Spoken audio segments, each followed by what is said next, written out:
On the run from one man he tried to kill, a star football player turns to the most powerful person he knows. But after his team turns its back on him, he's first arrested for one crime, then charged with 2 more. Evidence piles up, but a botched investigation leaves room for questions. This week's episode is Aaron Hernandez, Part 3.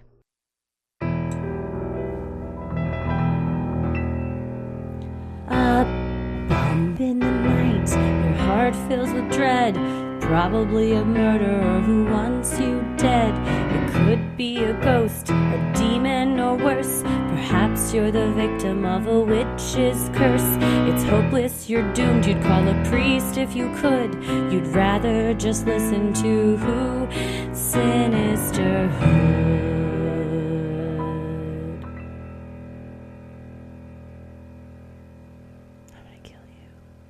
Amongst all this, the investigation and research we've been doing, I wanted to thank you for the gift of cheer. Oh, isn't it? It was so phenomenal. It was just delightful. It was such a uplifting, a pleasant, emotional roller coaster. Very emotional. It was joyful at times, and just your heart wrenches for these guys, and it was just great. Loved it. We're talking about Cheer, the new Netflix series. Heather and I got to go to the Oprah 2020 Vision Tour this weekend, which was inspiring, phenomenal. She is a world-renowned speaker. My God, you were in the presence of someone great. We just said afterwards, she is just an expert. I mean, she's perfect. Perfect, yeah. Perfect. Flawless delivery. You could see any semblance of a possible stumble. There was none. No, she was perfect. She was great. The whole thing was awesome, and some of the people from Cheer were in the audience with the coach, Monica, and Oprah brought them on stage. And Jerry, my personal favorite, is he yours as well? Oh, protect him at all costs. Did Matt talk for Dallas, and I died. You hadn't got there yet, but I took video and pictures because I fangirled out big time. And then I just looked for them in the crowd the rest of the time. I was like, what if we run into them? On their social media, it shows them like the things, when we did a dance along there. Julianne Hough came out and did a dance along.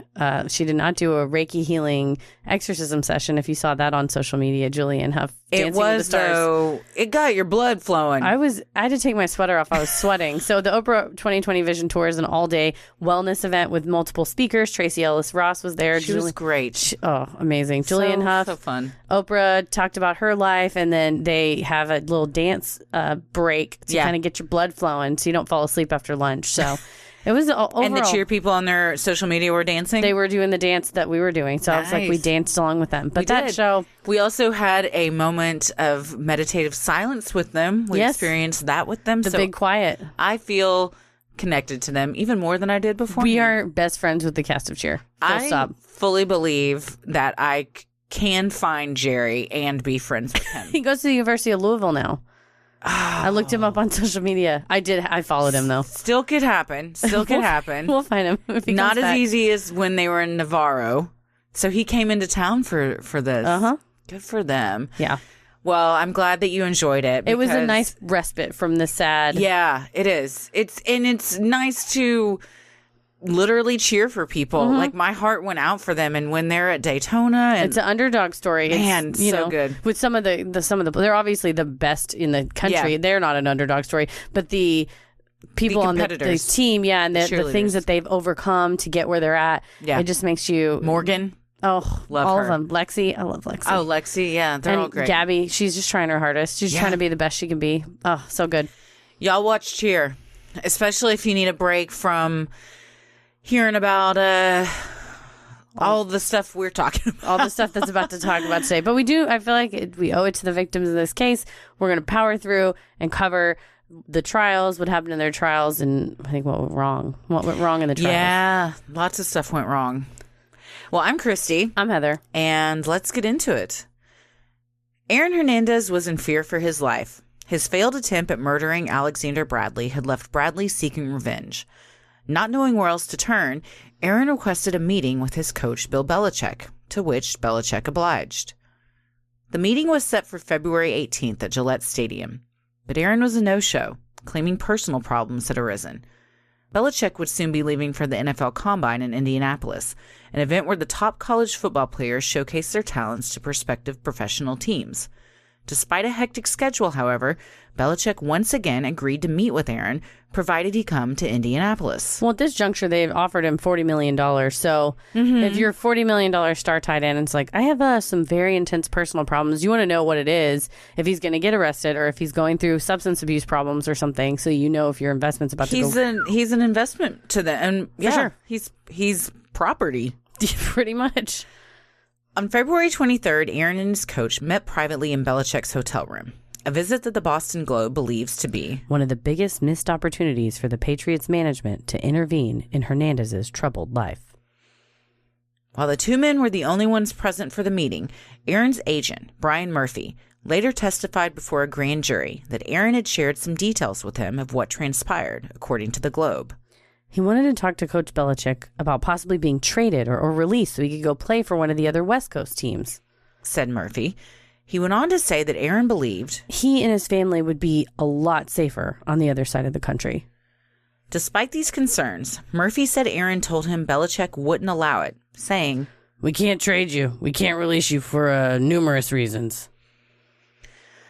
Well, that's a bummer. One of them is that he was a very good tight end.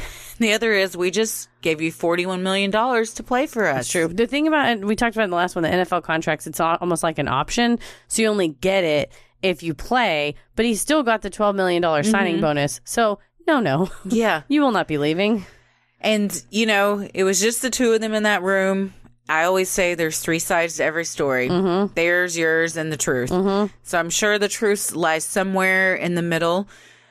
Belichick had kind of a different version of events. Yeah. Belichick painted a slightly different version when interviewed by police in 2013. The police report obtained by the Globe said that according to Belichick, Aaron wasn't concerned for his own safety as he felt protected by his money, but that he was concerned for the well-being of his fiancée, Shayanna Jenkins, and their newborn daughter, Avielle. Well, and it may be that Belichick, he has a very commanding presence, and Aaron already respected him, already, called him daddy, thought of him as this, surrogate father figure. And it may be that Belichick said, don't worry about it. Why are you even worried about these people? They're nothing. You're a famous football player. You have money. You have the organization. We're not going to trade you. Don't worry about it. You're freaking out about nothing. Although, they may, like you said, there's the truth. There's the two sides that they've given and then the truth. Because I feel like Bill Belichick, honestly, his behavior for the past forever indicates to me he's not a man that's afraid of anyone or anything, including like Roger Goodell or the police or the FBI. He's just, I feel like he thinks he's untouchable. I also think I don't really understand the argument that Aaron would not be fearing for his own life because of his money, because his money extends to his fiance and his newborn easily. And by all other accounts, and his actions of hiring a bodyguard, getting multiple guns, so many buying guns, armored cars to drive around in, clearly shows he was in fear for his life. Yeah, he was acting in a manner of someone that had been, threatened a whole bunch of times by a person who he found very scary. Yes, and there are tons of records of text messages with Bradley threatening his life. Mm-hmm. So I don't really buy that he wasn't scared. The 4-page document also states that Belichick offered to connect Aaron with the New England Patriots security chief or assist him in finding a more secure residence in the North Attleboro area. Aaron accepted the latter. Kind of. Instead of moving with his family to a more secure location, Aaron rented a $1,200 a month modest 2-bedroom apartment in a run-of-the-mill complex.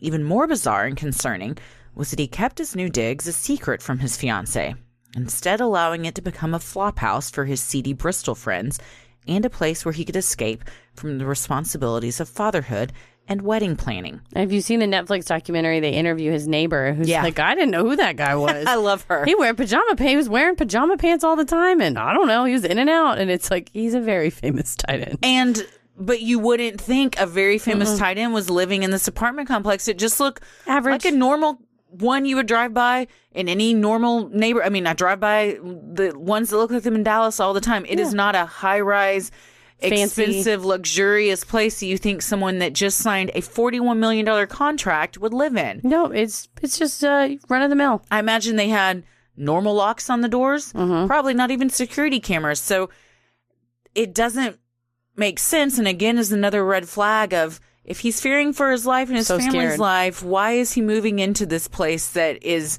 and the guy that helped him find the apartment, that works for the Patriots and helps players find homes and stuff, straight up said, I showed him several places and he picked the worst one with the worst security. Well, and I wondered too, because the doors open to the outside. Yeah. Versus if you go and stay, say he was like, well, I need to get a place at least closer to the stadium. You get a place with a doorman. Yes. And inside, interior doors. Yeah, definitely. Strange. Very strange. Well, after the meeting with Belichick, Aaron returned to California, where he was temporarily staying. His injured shoulder required surgery, and he rented a home near the doctor's office for convenience while healing. Cheyenne and Aviel went too, the three seemingly safe with Aaron. It wasn't Bradley, however, that was giving Cheyenne a cause for concern. Instead of resting the night before his surgery, Aaron was fighting with Cheyenne, a fight that resulted in Aaron losing his temper so much that he put his fist through a window, according to the Globe. When officers arrived, they noted that Aaron was drunk, but refused medical help. That's not how I would spend a night before I was about to have surgery. No, especially because you're not supposed to eat or drink before a certain... probably especially not booze. I had gallbladder surgery when I was 19. This was a bad choice. I ate a 32-ounce steak the night before. Are you supposed to fast? You're supposed to fast from midnight until the next morning. So you got it in before midnight. Oh, I got it in about 8 p.m. or something. But the next day where they were like, well, we have two things to remove now. Exactly. There's a blob of meat. Slab of meat inside of you. Why did you have to have gallbladder surgery? My gallbladder was malfunctioning, which is very rare for a 19-year-old, but it had happened, and it was your gallbladder filters bile from your system, and it was intaking it at about a 95% success rate, but only outputting at about a 5%. So then bile would get trapped in my gallbladder and hurt really bad. So it would make your stomach hurt? Oh, it's called a gallbladder attack, and it feels like you've been shanked in the ribs. It feels like someone just came in and just stuck you in the ribs, and it also hurts on the front, and you get nauseated, and you sweat. It happened to me when I was in Chicago visiting colleges, actually, and I had to call my mom and say, I don't know what's going on with me.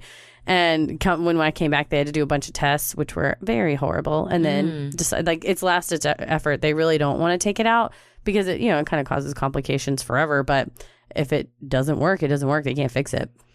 I think we were talking the other day about how bodies evolve and how we have organs that we don't have to have. Yeah, I need it. It's much better with it. It helps you. Yeah. But I'm can survive. But have you had complications since not having it? Oh, yeah, for sure. If you eat food, you immediately have to go to the bathroom. Really? Oh, yeah, it's horrible.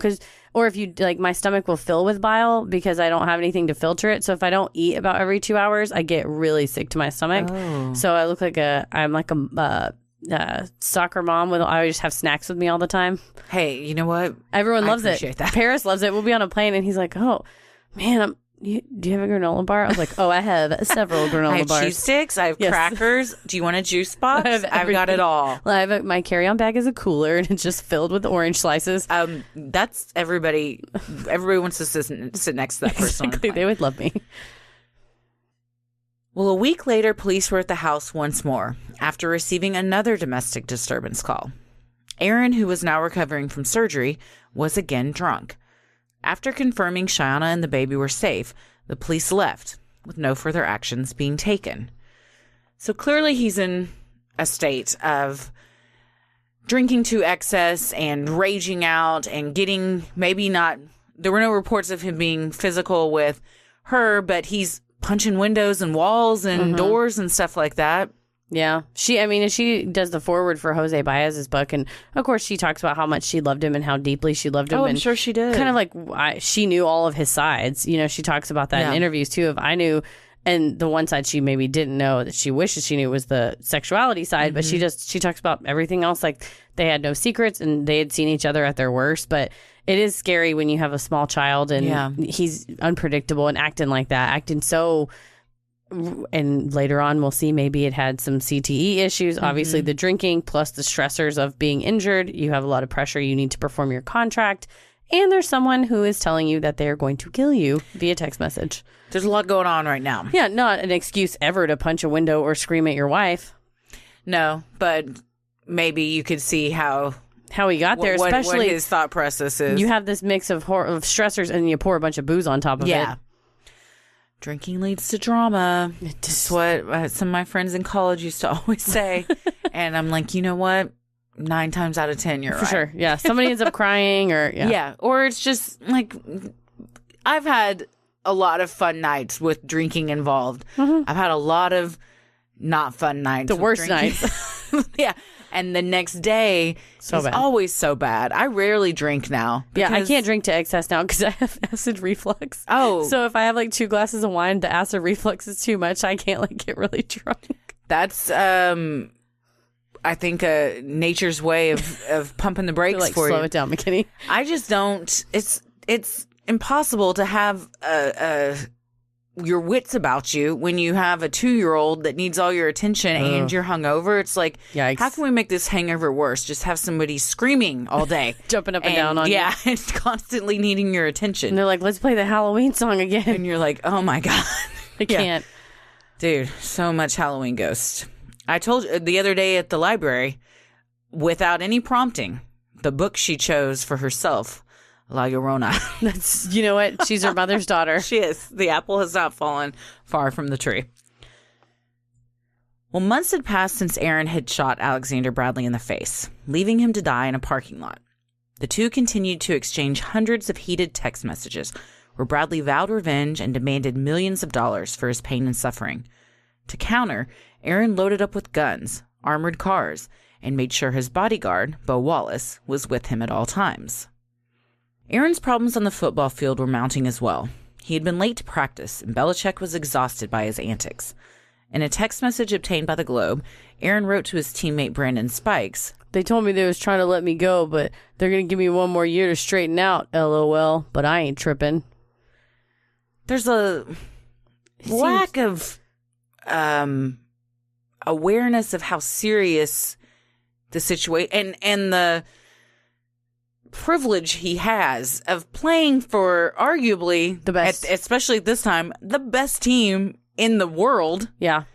And he's just kind of takes it all for granted, or I don't even know if it's taking it for granted. Is it just the severity of any of these situations never really seemed to grab hold of him? And the rabbit hole I've gone down is the CTE and the trauma that happens to your brain, and then the mental effects that it has, and decision making and impulse control and things like that. It's affected by your frontal cortex, which gets whacked all the time whenever you're getting tackled. Does it also contribute to immaturity and kind of like childlike behavior? That is, his brother Jonathan says that was always his personality. But my question is, there has not been enough research done on CTE that if he started playing when he was 13 or younger, 8, 9, I think 8 or 9, but significant. I mean, although 8 and 9-year-olds getting hit by other 8 and 9-year-olds is significant due to the brain mass and how it whacks around in the inside of your skull. But his brother described his behavior as being kind of childlike. There's an instance where they all go out to a restaurant and it's a really fancy steakhouse, and Aaron is eating candy at the table and orders chicken strips. At what age? 20 something. Oh, he's an adult. Yeah, he's a grown up, but he's acting like a kid and kind of was always giggling and laughing. And I wonder if there's some sort of like developmental stunt that happens if you start getting those massive concussions at such an early age, or maybe with the abuse, and the molestation, and he's emotionally stopped growing. Yeah. That could be it as well. So but it's not like, I don't think the CT explained his his affinity for Blue Bubblicious bubblegum, or candy in general. When he had proposed to Cheyenne, she's sitting in the middle of a room surrounded by family and friends, and Jonathan describes that Aaron walks in eating a sucker. Mm-hmm. It's an important event where you're proposing to your girlfriend and he's eating candy.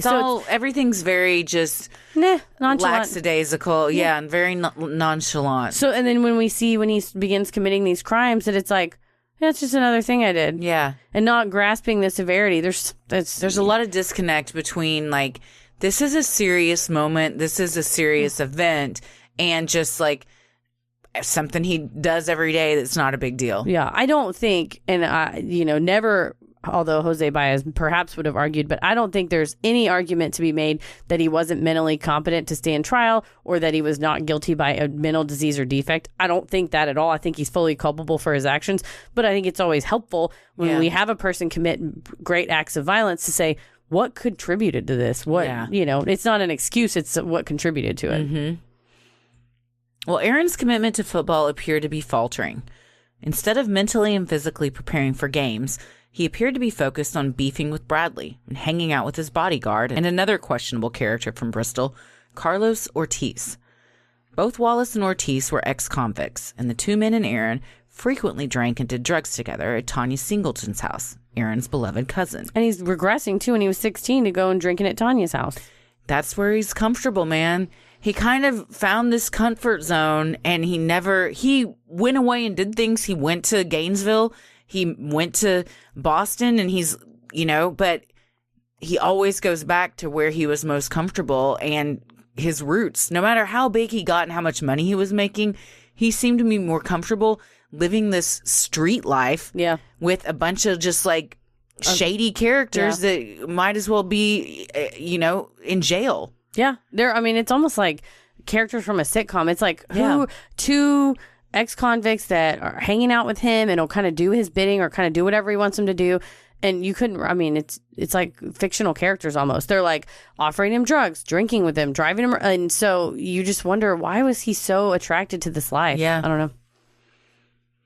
In recent weeks, Aaron had also been spending more time with a man named Odin Lloyd. Odin was dating Shania Jenkins, sister of Cheyenne, Aaron's fiancée and mother of his daughter. The two men were familiar and occasionally spent time together, sharing common interests in video games, clubbing, marijuana, and football. Since 2007, Odin had played as a linebacker for the Boston Bandits semi-pro football team. Originally born in the U.S. Virgin Islands on the island of St. Croix, his family eventually settled in Massachusetts in the Boston neighborhood of Dorchester. Odin was beloved by neighbors, teammates, and family alike. One of the most powerful interviews in the documentary on Netflix is his teammate from the Boston Bandits. Oh, yeah. And childhood friend who just gets so choked up about what a good friend he was and how football saved their lives. That they said, in our neighborhood, you either sold drugs or you worked for the drug dealers. And he said, we walked out in the middle of a drug deal in our hallway. And before one guy beat us up and basically said, what the fuck are you looking at? And had a gun to our head. And had a gun to their heads. Another guy goes, hey, man, you play football with my little brother. Mm-hmm. All right, they're cool. Let them go. They're football players. So it's in a way kind of like Cheer, where you come from this, kind of a hard background and you find this team and they said that you had to pay money to be on the Boston Bandits because it's semi-pro. You pay whatever, $75 a game or something. They did not have state-of-the-art equipment or pads or uniforms or anything like that. It's like best friends playing for the love of the game and the brotherhood and the camaraderie. And they, of course, they really rallied around the family later. But the Friends interview, I think, is one of the most impactful interviews in that documentary. Yeah, and he said Odin was a brother to him. He was the nicest guy. He talked all the time about just wanting to have a family, get married, have kids, just a normal life. He wasn't aspiring to be an NFL player or make $41 million or anything, but the parallel in their two lives, Hernandez and Lloyd, was paramount. Mm-hmm. Well, on June 15th, 2013, Aaron, Odin, and a few other friends had been at the club Rumor in Boston. Aaron had started a fight with some men. Once the fight died down, Aaron allegedly spotted Odin talking with the men he had just fought. Other patrons witnessed Aaron and Odin exchange words, and Aaron stormed out of the club, angrily. The next night, Aaron, Cheyenne, and some friends celebrated Father's Day at a restaurant, racking up an impressive bill comprised largely of alcohol. Cheyenne would later testify, "We were both intoxicated," according to the Globe. She would also say that several times throughout the dinner, Aaron used her phone to text both Wallace and Ortiz, demanding they come to town so the three men could party. At the same time, Aaron was also texting Odin Lloyd. Is this when he texted Wallace and Ortiz, "You can't trust anybody"? I don't know if he texted them that, but he was texting, "I'm looking to step out. Get up here. Where are you? Get your ass up here right now." Mm-hmm. Clearly there was something going on. Yeah. He was also texting Odin saying, we're coming to pick you up. Mm-hmm. You're going to come hang out with us. According to the Netflix documentary Killer Inside, Aaron first texted Odin at 9:05 p.m., saying he was coming to pick him up. After meeting up with Wallace and Ortiz, the three men drove to Odin's house in a rental car. The neighbor's video surveillance cameras captured Aaron, Ortiz, and Wallace as they pick up Odin at his house in Boston around 2:30 a.m. I mean, red flags would be going off for me, too. Who wants me to come hang out at 2:30 in the morning? No, and Aaron was very impulsive and would say, we're going to go party, we're going to hit the clubs. But this is the first, I think the renting of the car is the first in a series of, I think it clearly shows premeditation, but also, I don't even want to call it stupidity. It's almost like a full disregard. Either he thinks he's untouchable because of how it was in college, or he just doesn't have the faculties to think through his actions of he rents the car under his own name. There's photographs of him renting the car. Yeah. He returns it himself. He's texting. He's leaving this text trail. I think he does have the forethought, though, of realizing the car was the thing that got me in trouble in Boston in 2012, and I had to go hide it in my cousin's garage.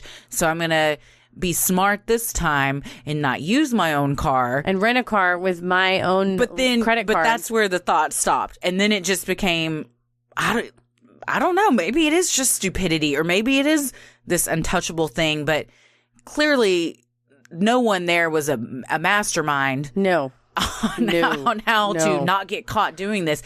It was like how to not commit a crime 101. Yeah, it's just piece of evidence after piece of evidence. It's wild. Odin had a feeling that something wasn't right and began texting his sister, letting her know where he was. At 3:07 a.m., he sent, "Do you know who I'm with?" 12 minutes later, when she asked, "Who?" he replied, "NFL." 4 minutes later, at 3:23 a.m., he would send his final text, which read, "Just so you know." But whenever you're in that situation where you're worried for yourself, you're thinking, who's awake? Because she was clearly awake. She responded to know where, and they had picked him up from the house where he lived with his mom and sister. And what a feeling when you know in your gut something is not right. This is going to go down. And I am in danger, and there's really not much I can do except send a text so somebody knows where to look to find me, or who to look to in the event that something goes wrong. But he's in a car trapped with three men that are dangerous too, especially. What do you do? Yeah, and I wonder when they decided. I think they decided to kill him all along. Don't you think? I think they picked him up with the intention to kill him. Yes. Yeah, I don't think it was, we're gonna have a chat with him. And because at the end of the day, Odin didn't do anything. I mean, it was a perceived slight again. We'll see in the trial, the prosecution doesn't have a motive why this even happened. Nope. No motive has ever really been established other than witnesses say they kind of got into an argument the night before. Is that a reason you would kill someone? Well, we've seen Aaron's pattern, perhaps. Yeah, and it sounds like Alexander Bradley served that role of stopping him from getting into fights with people. And he's not around, so now Aaron's just getting into fights and wanted to maybe take out this rage and the nerves he has of, well, someone's going to kill me. Well, I can just kill someone. Yeah. Yeah. Around 3:25 a.m., a surveillance camera showed a car driving into an industrial area in North Attleboro, a mere mile from where Aaron lived. The area was mostly gravel and away from public view. Between 3:23 and 3:27 a.m., nearby workers heard several gunshots. Around 3:30, the same car was seen driving away from the area. Prosecutors would later say it had one less passenger in it than when it arrived. Just instance after instance, they're caught on surveillance footage. Yeah. Their cell phones are getting pinged. They can triangulate where your cell phone has traveled. I do think they picked him up with, at least Aaron was like, this is going down tonight. But that's where it stopped as far as planning. He hadn't scouted out a location. He didn't even realize where he was taking him. A mile from his home? Jesus Christ. But also, there's camera. He's literally parked by a camera that's picking up the car. Yes. You don't look around and think, oh, man. I mean, any basic person that has any knowledge of, committing a crime would think to do these things. But again, where is that disconnect and what is causing it? Is it the potential brain damage? Is it this feeling I've gotten away with shit my whole life and I'm rich and an NFL star and I'm untouchable? What is it? Yeah, it's just strange because there's not really a question that he did it. Not in my mind. No. On the afternoon of July 17th, 2013, around 5:30 p.m., a jogger made a grisly discovery as he was taking a shortcut home.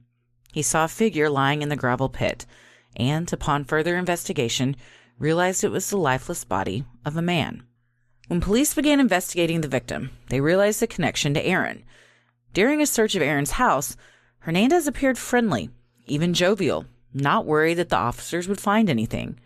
Suspicious of possible evidence destruction, officers obtained a search warrant and conducted another search. Aaron's attorneys turned over his cell phone in pieces, and the internal video surveillance system in his house was intentionally smashed. Additionally, police learned that on Monday, just hours after Odin's murder, Aaron had hired a team of house cleaners to scrub the mansion, according to ABC News. Just incident after incident. I mean, this is like a Criminal Minds episode. Yes. Where you have all this evidence, just a trail of evidence laid before you. You couldn't ask for more evidence if you're the prosecution. Vaguely suspicious how much evidence is available. It's almost like if he wasn't the one doing these things, you would think someone is setting him up and putting all of these markers everywhere just to prove how much he did this. Mm-hmm. It's such incriminating evidence. He's just doing it to himself, it turns out. Exactly. On June 26, 2013, police officers arrested Aaron Hernandez at his $1 million mansion on charges of first-degree murder, 1 count of carrying a firearm without a license, 2 counts of possessing a large-capacity firearm, and 2 counts of possessing a firearm without a firearm identification card. In Massachusetts, charges of first-degree murder carry a mandatory sentence of life without parole. That day, as officers whisked Aaron out of his home, handcuffed arms behind his back, white T-shirt pulled tight over his arms, it would be the last time Aaron Hernandez was a free man. It's a very famous image of him in red, long basketball shorts. He was clearly shirtless when they cuffed him, and then they just drug the T-shirt over his arms. And they talk about on Netflix, and also Jonathan in his book talks about then people started Hernandezing. It became a viral thing where there's several clips on the Netflix documentary where like cute college girls are Hernandezing with T-shirts over their arms and their hands behind their backs and stuff. And it bothers me when things like this get watered down to just be a viral moment and a punchline and a joke and a meme. Yeah. Because this man killed several people. Yes. And we're all now just think it's funny to like call this thing Hernandezing. It's a bit tasteless. A bit. It's a take on, it's very tasteless. I'm hyperbolizing, but it's the take on the Tebowing where he would like lean down and pray on the field. But I always just try to not look back, but you look at something like that and say, this is a monster kind of a person. This isn't something I want to like chuckle about. Not that I don't have a sense of humor. I think I have a pretty sick sense of humor. But when it comes to something like, it's like lightening it. Like you said, it like takes away the gravity of the scenario of this man is arrested for in cold blood executing theoretically kind of his brother-in-law, a family member, a person beloved by the community. Not that, any person's life that it's taken that they deserve it, but it's one of those where it's not like there was a self-defense or there was a fight or a confusion. It was he purposefully took someone out and executed him. It's not really like a meme kind of thing. Imagine being Ursula Ward. Yes. Odin's mother, who is just the whole distraught and heartbroken. And you see college kids and adults laughing on the internet, Hernandezing. Yeah. The reason he's getting arrested is because he shot her son 6 times. Mm-hmm. That's definitely not a meme worthy to her.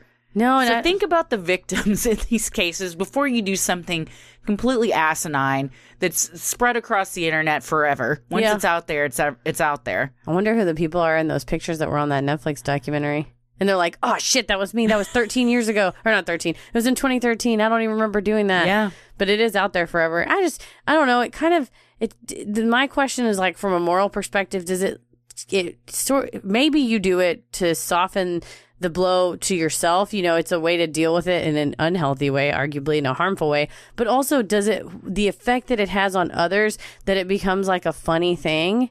Hot take, I'm not a fan of Jeffrey Epstein memes. I don't love those. Me either. I'll tell you right now, I'm real sick of seeing the how many ways can we put Epstein didn't kill himself in, like, we were at Trinity Grove last night for dinner, and on a date, an older couple on a date, or perhaps married, whatever their relationship was, they were on a date, they were holding hands, they were clearly an older balding man, heavyset, just wearing a t-shirt, big old bold letters, Epstein didn't kill himself. Wow. I'm like, I turned to Tommy, I go, it takes a certain individual to, on date night, decide this is what I'm going to wear. Well, and I get it. And it's technically, if there was some sort of government cover-up and a conspiracy, we want to, like, bring that out. But there's some like, memes that are out there that you're just like, at some point, I think it desensitizes us to some heinous stuff that happened. And maybe I'm speaking out of two sides of my mouth of a person that hosts a podcast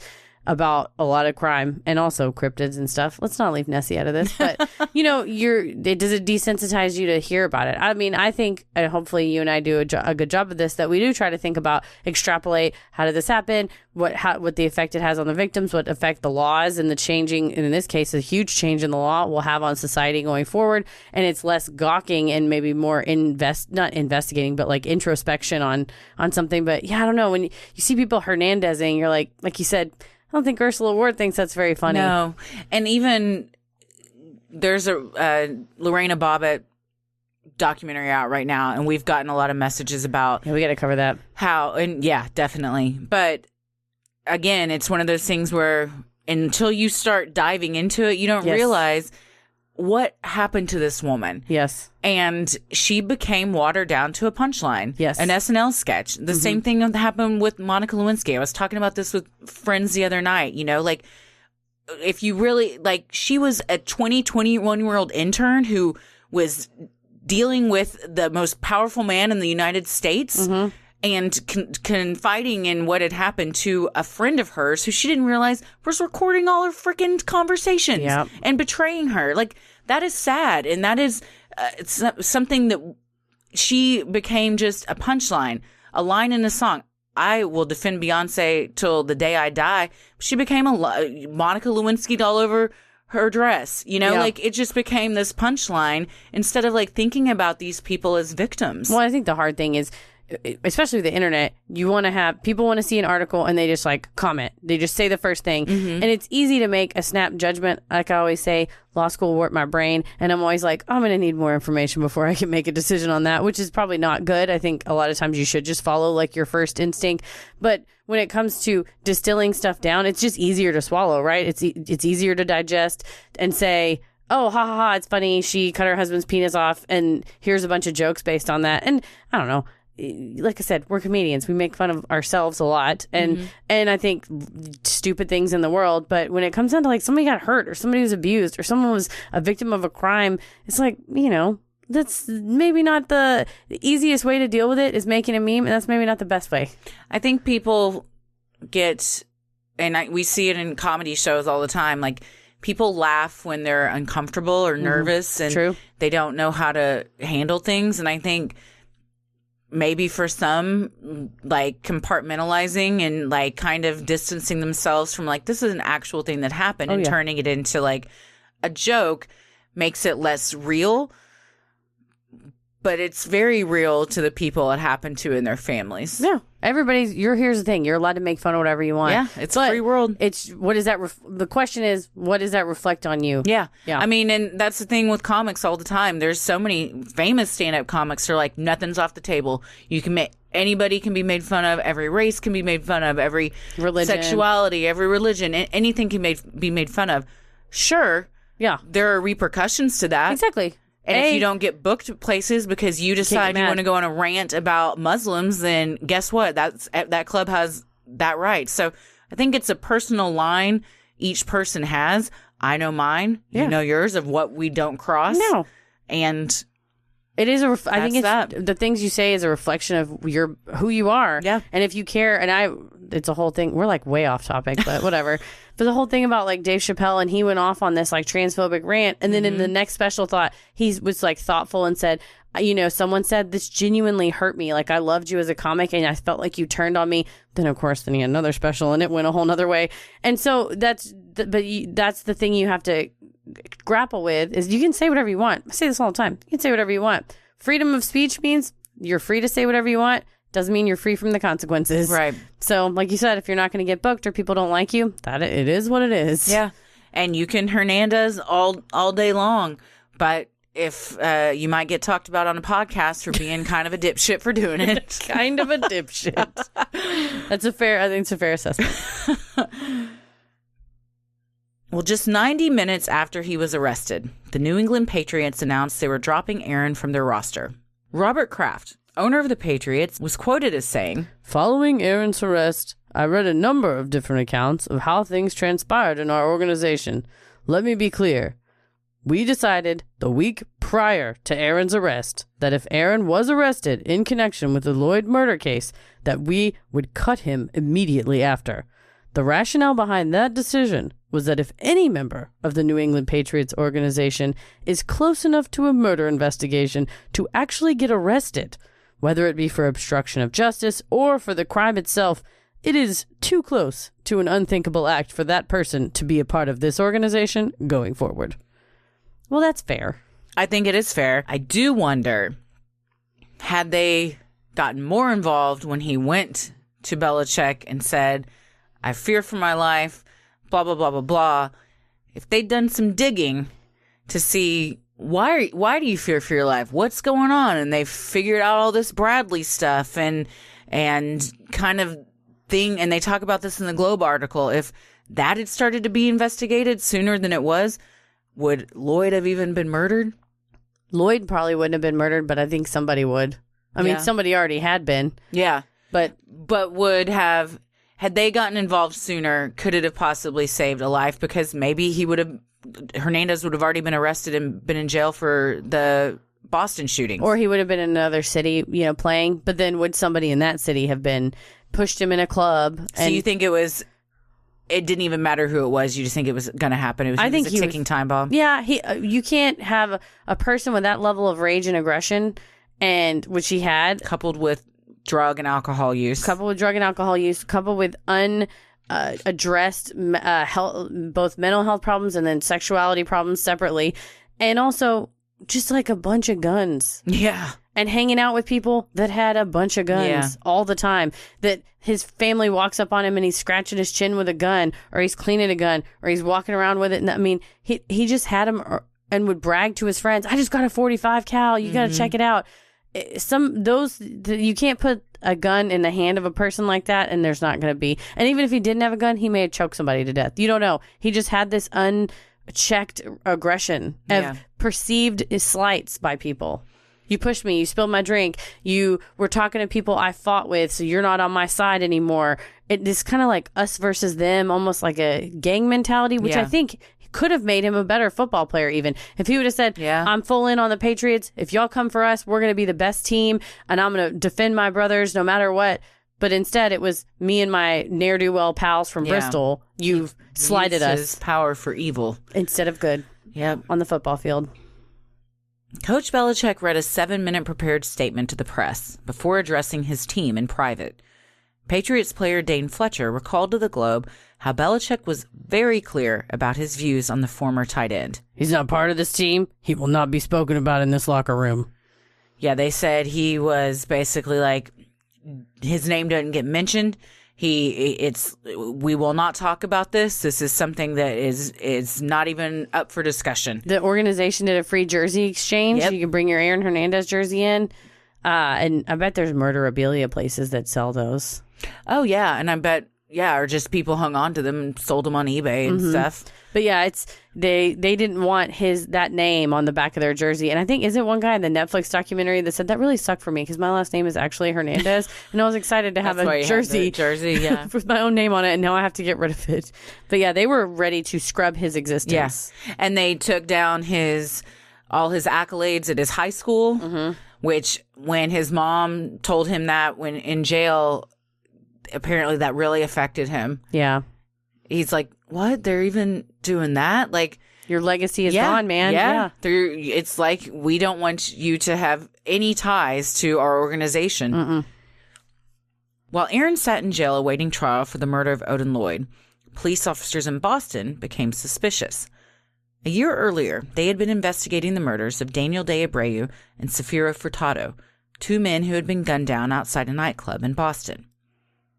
At the time, police had searched video surveillance footage of the club, where the men were last seen on the night of the murders. They had been surprised to notice Aaron Hernandez heading into the same club as the victims, but shrugged it off as a coincidence. But when Boston PD detective Mark Sullivan now saw Hernandez arrested for another murder a year later, he began to think the football star might have had something to do with the unsolved Boston shootings. With his suspect in custody awaiting another trial, Detective Sullivan had plenty of time to gather evidence and make his case against the former tight end. Jose Baez paints this as, for no reason other than Mark Sullivan saw Aaron Hernandez be arrested on TV, that he just, the Boston PD starts to force the pieces of the puzzle together. I would argue that's pretty good investigative detective work. Yeah, I wouldn't think that it's unrelated. No. If you have people murdered by gunfire and you see a person who was at the scene murder someone by gunfire, it's not unthinkable to connect the two. No, not at all. Had it been a regular Joe Schmo, I would hope the same outcome of somebody saying, this guy was here at this time and here at this time. Possibly these things are connected. I think so. I think you're a bad detective if you don't. Yeah. In addition to arresting Aaron for Odin's murder, several of Aaron's known associates were arrested as well, including his 2 friends, Carlos Ortiz and Ernest Bo Wallace.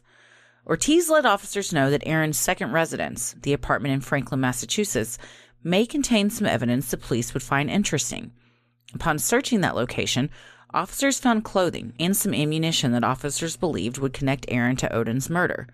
Despite his cooperation with police, Carlos Ortiz was charged with accessory after the fact to Odin's murder. Probably because he knew where the evidence was located. Yeah, he may have cut some kind of deal.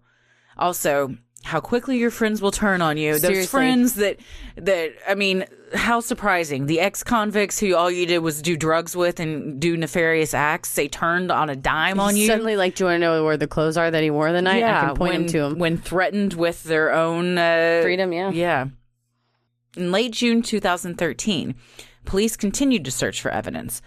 One place they looked was the home of Aaron's most trusted and beloved family member, Tanya Singleton. As they executed a search warrant for the Odin Lloyd case, they were perplexed to find a cobweb-covered silver Toyota 4Runner with Rhode Island plates sitting in her garage. Little did they know, they had just found the car that Detective Sullivan of the Boston PD had been so desperately searching for since the prior summer. Yeah, this is a slam dunk for old Sully. Dang, I don't know if his friends call him that, but I'm going to call him that. I like that. Imagine getting that call. Yeah. Too. It's just like, you see it in TV shows and movies and everything, just detectives that have that one case that they can't solve. There's that one missing puzzle piece, and then it comes together, and it's just this glorious, like, I did it. It's finally happening. We're going to get this son of a bitch. Mm-hmm. And to think... like, I'm not crazy. This person didn't just disappear into thin air. It's been hiding this entire time where there's no way I could have found that. No, we found it. It's finally, and it's so specific. The silver 4Runner with the plates and the cobwebs. So it clearly hasn't been driven around. And it's Aaron's cousin? Yeah. Who you already are like, I feel like this guy is connected. And it was registered to a dealership for which Aaron had done a commercial. Man. And the dealership said, yeah, we gave him a 4Runner with the Rhode Island plates. Good Lord. Yeah. On August 22nd, 2013, Aaron's case for the murder of Odin Lloyd went before a grand jury. One of the witnesses called to testify was Tanya Singleton. Prosecutors suspected that Tanya had assisted Ernest Wallace in fleeing to Florida after the murder, but Tanya's loyalty to Aaron was unwavering. She refused to testify and was charged with contempt of court. It's a powerful image of her with suffering from breast cancer, I believe. Yes, very late stage, had oxygen, looked very sickly. Each time you would see her in another courtroom scene, she looked like she was going downhill a little bit more. Mm-hmm. And she still refused. And the stress of being imprisoned. your loved one on trial for murder. You're having to go up there already in a weakened state. I mean, I don't know if it's right or wrong, but I mean, I guess technically it's wrong. Yeah, I mean, it's loyalty. You should do your due diligence as a fellow citizen. Yeah, it's one thing to be loyal, but it's quite another to withhold actively, information. Yeah, I was going to say impede an investigation. Yeah. When there are families that are like, we just want to know what happened to our kids a year ago. So in that case, she legally can, it is her right to say, no, I'm not going to answer any questions. So the problem is she refused to testify. She did not invoke her Fifth Amendment right against self-incrimination. Because if they said, if you had the car, we're going to charge you with accessory, and she doesn't want to say, yes, he told me that he committed a murder with this car, and I let him hide it in my garage, and he hid it in my garage last year because I knew it was a murder thing, that would be testimony that would incriminate her, right? Mm-hmm. What she says is, oh, go screw yourself, I'm not telling you anything, in which case they will hold you in contempt. And what does that mean? That means that the judge can lock you up for as long as it takes until you decide you want to talk. So did they lock her up? They did lock her up. I feel like they eventually let her out. Shauna also didn't get locked up but got charged. But if you either lie or don't testify, they will lock you up for as long as it takes for you to talk. So in her case, she was suffering from an illness, and I think they say, okay, well, we get it. We're going to move on. And honestly, after the grand jury proceedings, it's a moot point to hold her in criminal contempt because they don't need her to testify anymore because it's, come out however they want. But that's the difference between refusing to testify and being able to be held in contempt versus saying I am invoking my Fifth Amendment right against self-incrimination because if I were to testify, you would then be able to lock me up.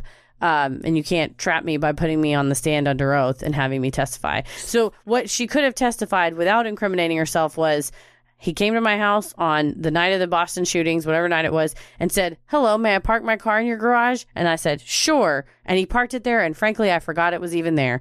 Or I just figured he got a new, better car, and I didn't even know why it was in there. None of that is incriminating. But like I said, to her, correct. It's incriminating to him, and that's what they wanted her to say. And that's why she wouldn't say anything. And that's why she wouldn't say, because I guarantee you the truth of when was this parked here was the day of the murders. Right. So why was it better for her to say, I refuse to say anything versus... It was not better. If you say... I've plead the fifth. If you plead the fifth, they go, okay, you can go home. Thanks for help. Thanks for your help. So why wouldn't she just say that? Because, and then you're perjuring yourself because her testimony, I don't think, would have incriminated her because there was no underlying criminal complaint. Like I said, if they had threatened her and said, if we find out you knew about this, we're going to charge you with accessory after the fact. But they never said that. They just said, how did this car get in your garage? And she just said, I'm not going to tell you. Sounds like she didn't have very good legal advice. I don't think she did.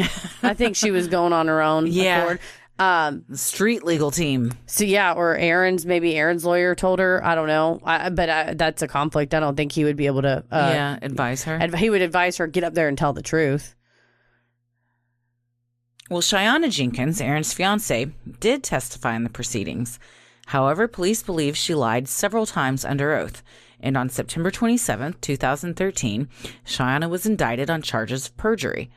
Those charges were eventually dropped after her truthful testimony at Aaron's later trial. Yeah, perjury is where you lie on the stand. How could they tell she was lying? I want to say there was text messages to the contrary. So they just flat out said, girl, look at this. Yeah, they said, did he text you and ask you about moving the gun safe? And she said, no. There is...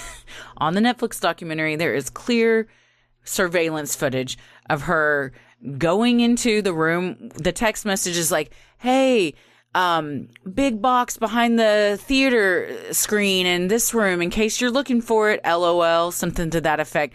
You see her coming out of this room with a garbage bag, carrying it, though, like you would carry a giant box. So it's clearly heavy, and you can see it's like a metal type of box.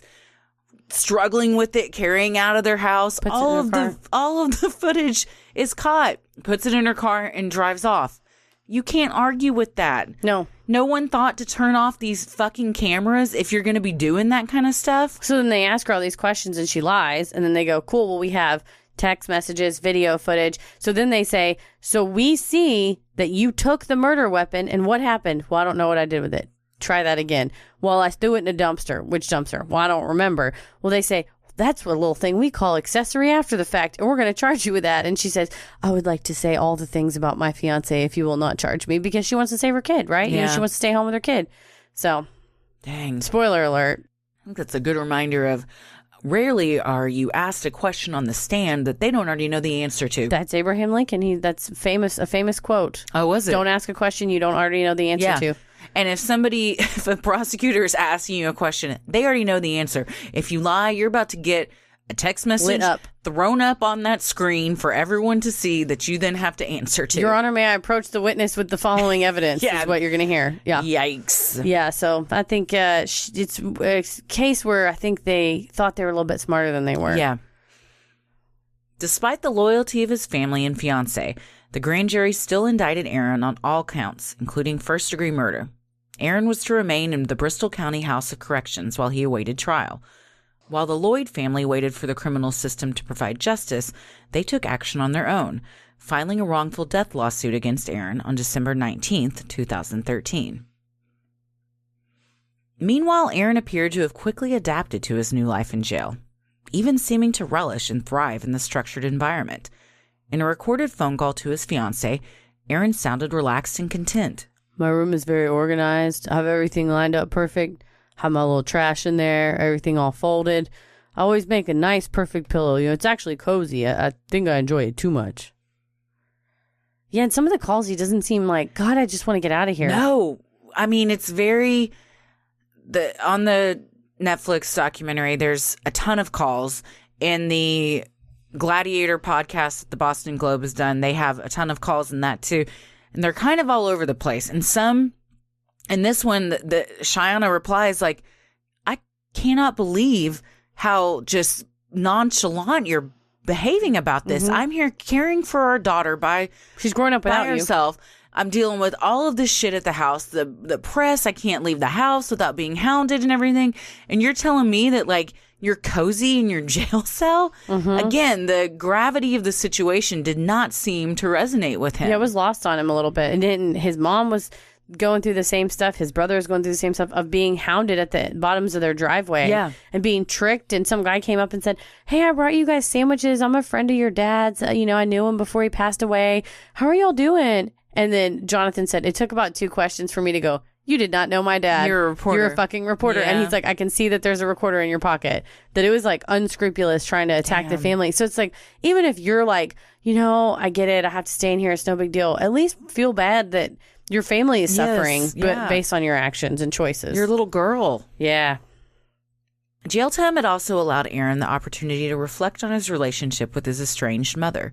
He eventually decided to forgive her for marrying his cousin's ex-husband, telling a friend in a recorded jail phone call, It used to ruin my life, but the only thing is, like, people do crazy things for love, and I understand, so, like, I can't judge because love makes you do stupid things.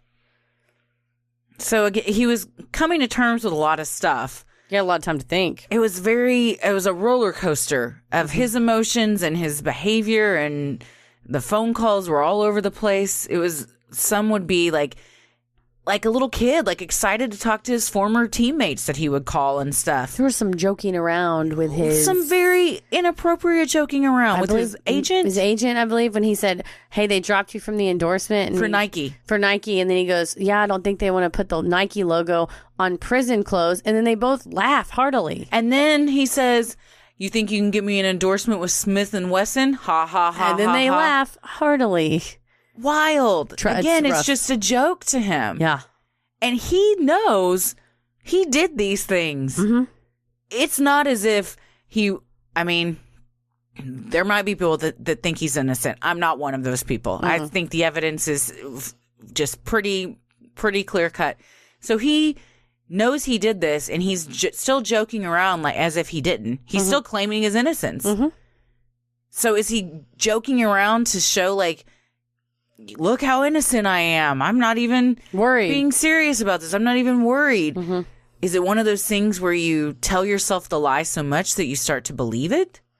Or he, like you said, we said he's emotionally stunted. Yeah. And he's behaving like a kid. The brain damage doesn't allow him to like really grasp what's going on. Something. It's like we said, you can never know how you would act in that similar situation. Yeah. But I think humans, we can say that seems aberrant. That seems different than what I would expect to see. We've heard a lot of recorded jail phone calls, and rarely are they like this. Even with like convicted serial killer, like the Bundy tapes and stuff, he admits to everything, but he's a psychopath, a serial killer. Maybe Aaron's also a bit of a sociopath. I don't know. Yeah, or something was going on that it's just not clicking. Stuff, yeah, it's not clicking. Aaron spoke to his mom regularly while behind bars. Some of the conversations would be heated, rehashing old wounds, while others were friendly, reminiscing about better days. Still, Aaron seemed to enjoy the break from his pre-jail life, telling her in one phone call, "Jail doesn't bother me. I've been the most relaxed and less stressed in jail than I have out of jail."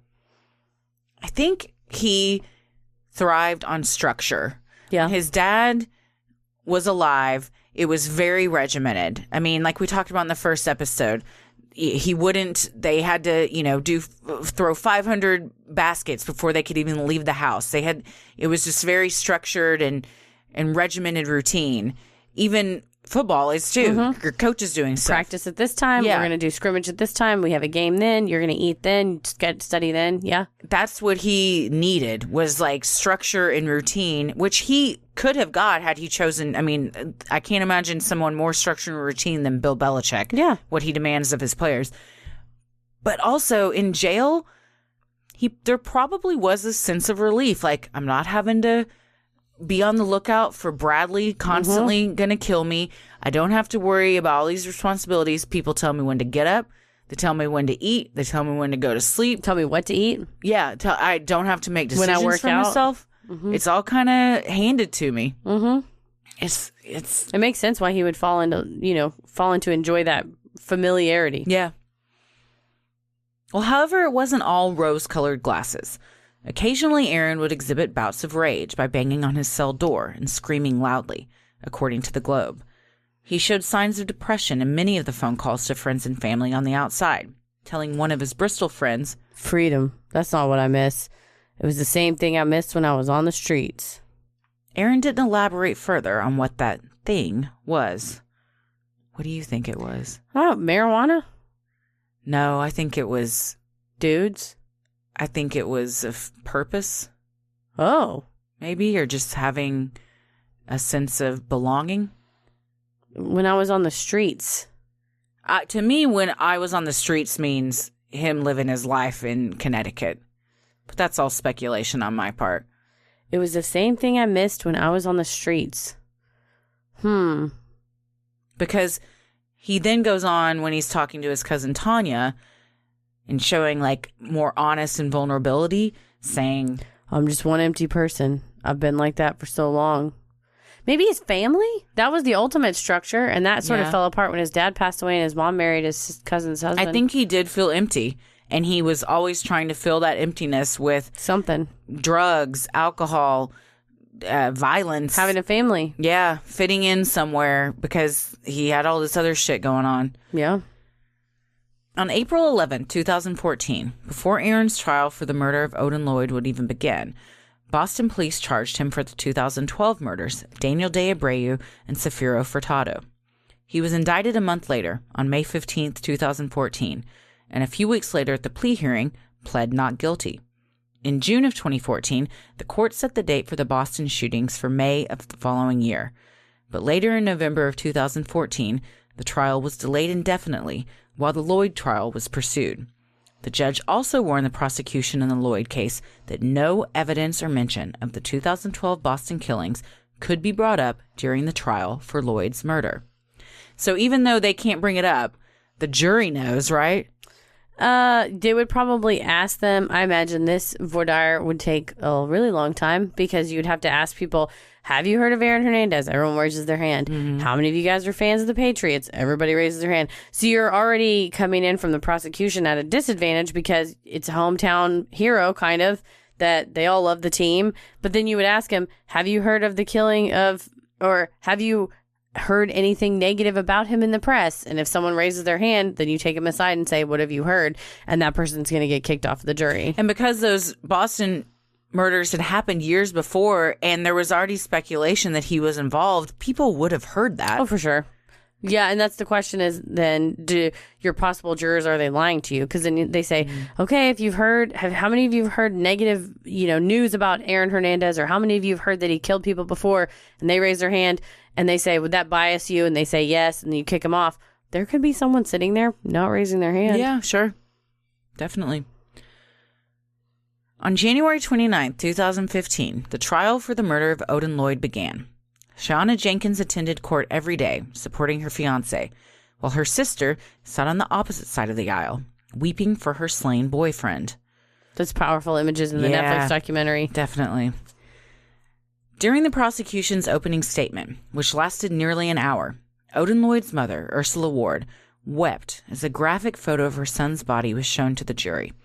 Odin had been shot 6 times with a .45 caliber handgun, once in his right forearm, once in his right flank, 2 in his back, which showed that he had been crouching down, and 2 in his chest.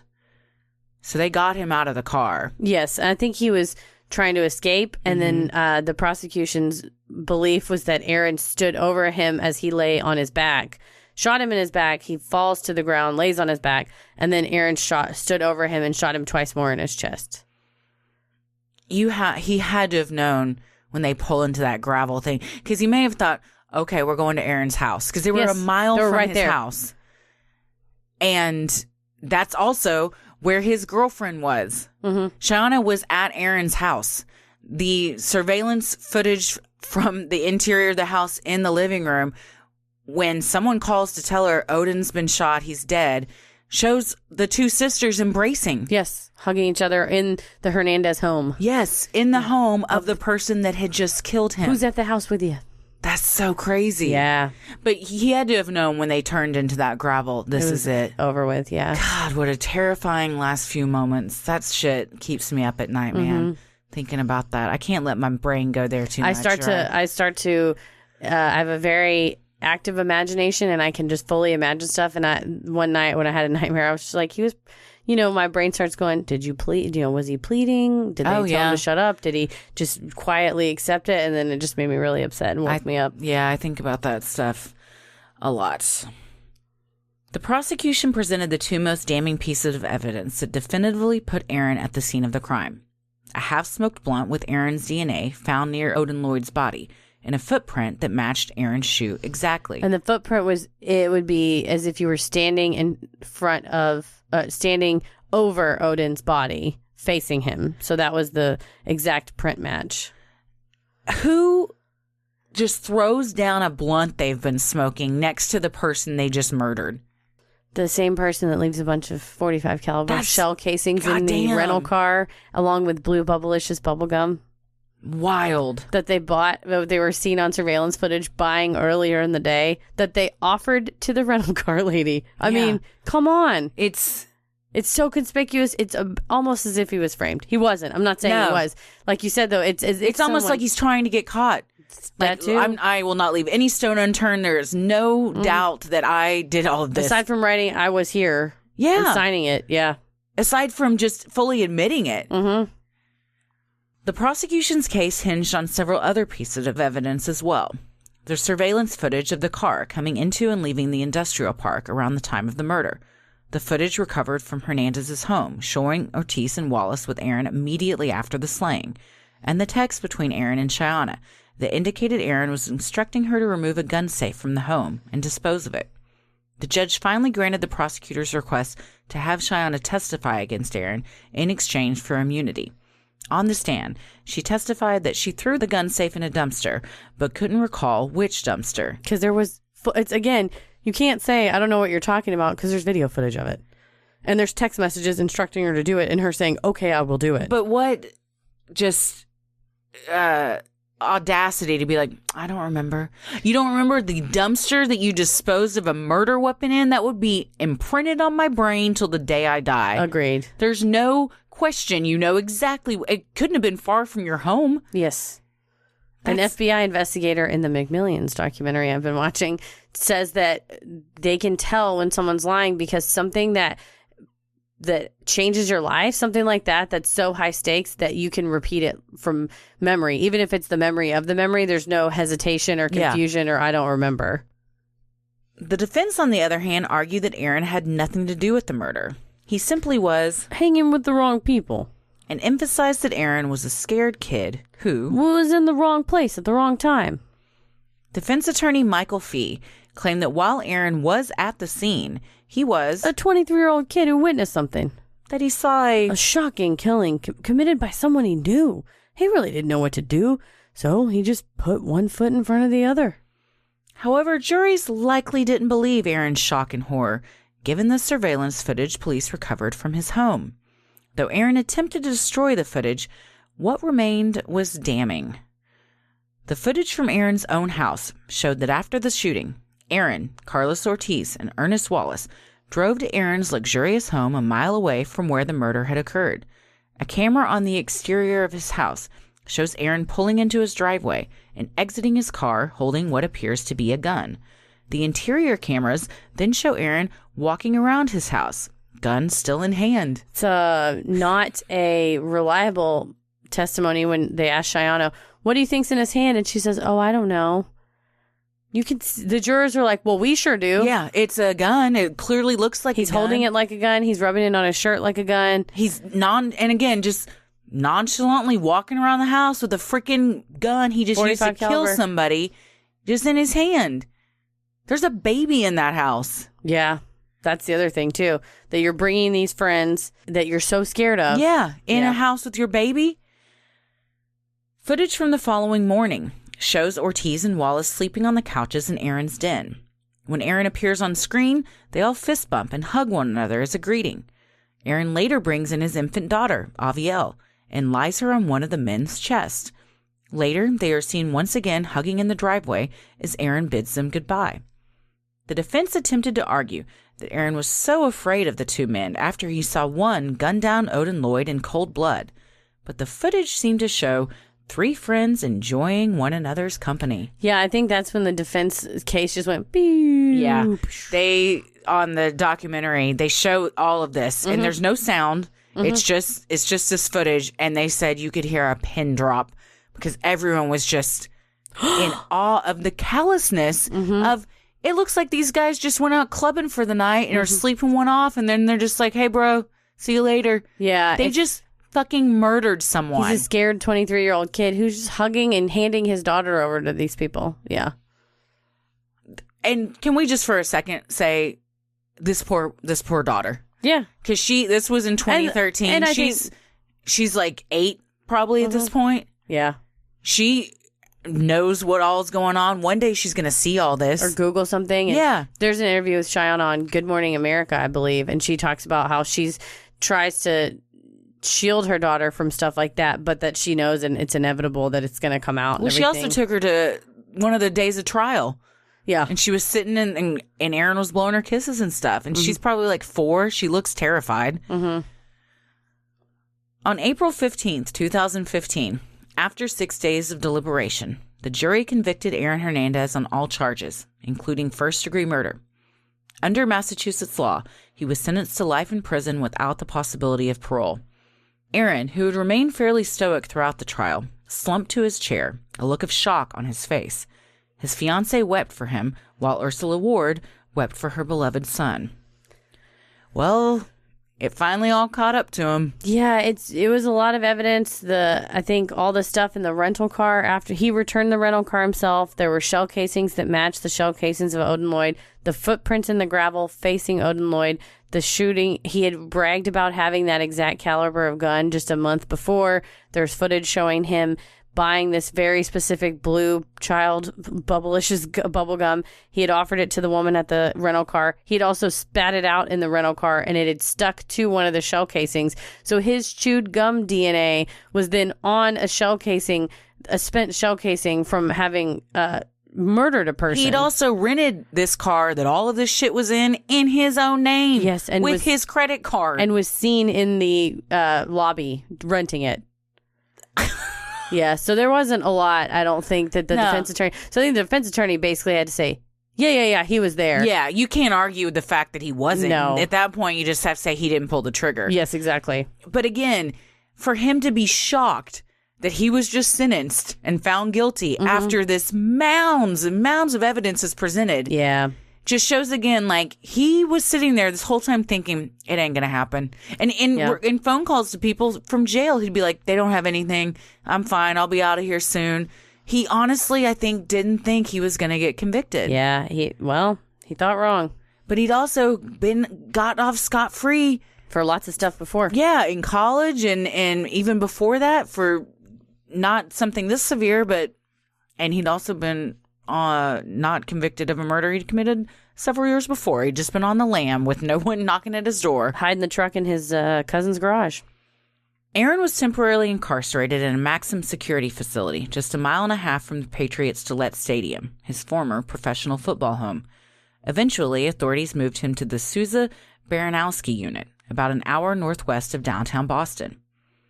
After Aaron's conviction, both Carlos Ortiz and Ernest Wallace were sentenced. Ortiz pled guilty to accessory after the fact in 2016 and was sentenced to 4.5 to 7 years.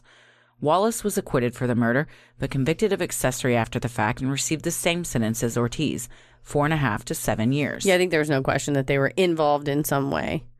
Is that a pretty light sentence for that? Accessory after the fact? I mean, I think that's in line with the Massachusetts statutes. Normally, it's weird that they didn't charge him with conspiracy, although maybe there wasn't sufficient evidence to show that they knew that they were going to murder a person on the front end. They may have thought, well, we do these shakedowns with Aaron every once in a while, or we'd go with them and, beat somebody up or whatever. So they could maybe have argued they didn't know that they were going with the purpose to murder, but very clearly they had killed he had killed a person. They drove with him in the car and then took the clothes to the apartment or whatever, or disposed of any number of items. So I think it was, you charged with what you have the evidence. Maybe they cut a deal with them. Yeah, that too. For them to give up that information at that apartment and stuff.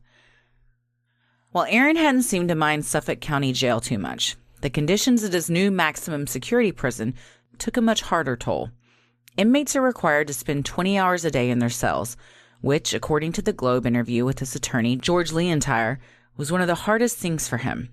In addition, Aaron was getting into trouble with the guards, resulting in him spending time in the hole on more than one occasion. A new neck tattoo he received soon after arriving also alluded to a gang affiliation. Yeah, it's not county jail.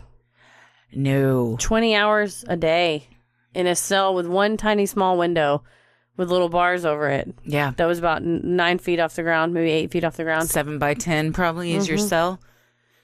According to Leontire, Aaron's hard time at Sousa Baranowski may also have contributed to him confiding to his mother secrets he had been burying deep since his childhood, that he had been molested and that he was gay. And Leontire is the attorney that he confessed to as well. Yes. Because Leontire was also gay. Yes. And he confessed that he had been molested and that he thought the molestation had made him gay. Because they interviewed Leontire in the documentary and said, he asked, do you think people are born this way or can you be made this way? And Leontire's like, well, I think, you're born that way, but happy to listen to whatever questions you have. Meanwhile, prosecutors continued to build the case against Aaron in the 2012 shootings. Still out for revenge after being shot in the face back in 2013, Alexander Bradley began cooperating with police and prosecutors in forming a clear picture of what happened the night of July 16, 2012. On August 27, 2015, Bradley officially received immunity from prosecutors in exchange for his testimony against Aaron, an act that Bradley allegedly bristled at as it conflicted with his inherent aversion to snitching. Yeah, he did not. Well, he wanted to settle it himself, but I think after Aaron was locked up, he couldn't get to him. So... And he hadn't got to him for years trying to, which is kind of surprising. Yeah, it's weird that, maybe he wanted like a payout, because I don't understand why he wouldn't, and they said Aaron was afraid of it, that he wouldn't just go to practice and just, take aim from the stands. I think he could have had him killed had he really wanted to. Yeah, done it himself or had someone else do it, for sure, yeah. Knowing that a tough trial was coming his way, and concerned that perhaps his first trial wasn't defended properly, Aaron reached out to famed defense attorney Jose Baez, well known for his successful 2011 defense of Casey Anthony. Baez met with Aaron and formed an immediate connection. In his book, Unnecessary Roughness, Baez describes his feeling that although Aaron had made some bad choices, he wasn't a murderer. Baez then set about doing his own investigation into what happened in 2012 in order to prepare for trial. This is a very good book, and it's obviously Jose Baez is an excellent writer, and he talks about meeting Aaron for the first time and saying, you know, I got you. I'm going to work as hard as I can and make sure that the police have an airtight case. Otherwise, I'm going to poke holes in it. And Aaron goes, fuck yeah, and high fives him and gives him a hug. Again, your life without parole, which they're appealing, you know, they're going to appeal. But then you have been charged and are about to go on trial for a double homicide, and your response is high five, fuck yeah. Wow. Also, you're already in prison for life. Well, I mean, and Jose Baez argued that he had a slam dunk appeal and he was ready to appeal it. It was going to be for Lloyd's murder? Correct. So he was also going to appeal the Lloyd conviction. Correct. While also working on the 2012 shooting. Yes. He assembled a great legal team, which included Leon Tyre, who was a local counsel because Baez is licensed in Florida. And then he gets Robert Sullivan from Harvard Law School, who's a practicing attorney, also a professor, and formerly a dean of one of the colleges of Harvard Law School. But the students had him ousted because he's representing Harvey Weinstein, along with Jose Baez. The two of them are representing Weinstein. Oh, really? Yes. Didn't know Baez was doing that. Indeed. Well. Add that to your little bedpost notch of pieces of shit you've defended and might get off. Going in the Baez Hall of Fame. Good Lord. Baez first requested the Boston PD turn over all the documents they had gathered regarding Aaron's involvement in the 2012 shootings. In return, Baez received over 30,000 pages of documents. His number one question as he began his investigation was, how does the Boston police suddenly come up with Aaron as a suspect after knowing he had been at the club since day one?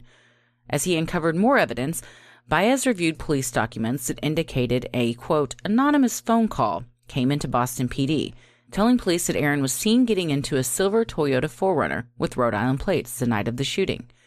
Upon further investigation, however, Baez stated in his book that he believes the manager of the Cure nightclub that made the call was actually coached by police in an attempt to falsely implicate Baez's client, Aaron Hernandez. Yeah, there's apparently a person named B or D they literally don't know which letter he goes by, but he's a frequent patron of the Cure nightclub, known by the manager. The manager happens to also work at Harvard Law School, happens to also know Robert Sullivan, and they get to talking, and the manager says, oh yeah, I was sitting here talking to the cops about providing security footage, and this B or D guy comes up in full view of the cops and says, hey, you see Aaron Hernandez get arrested? Yeah.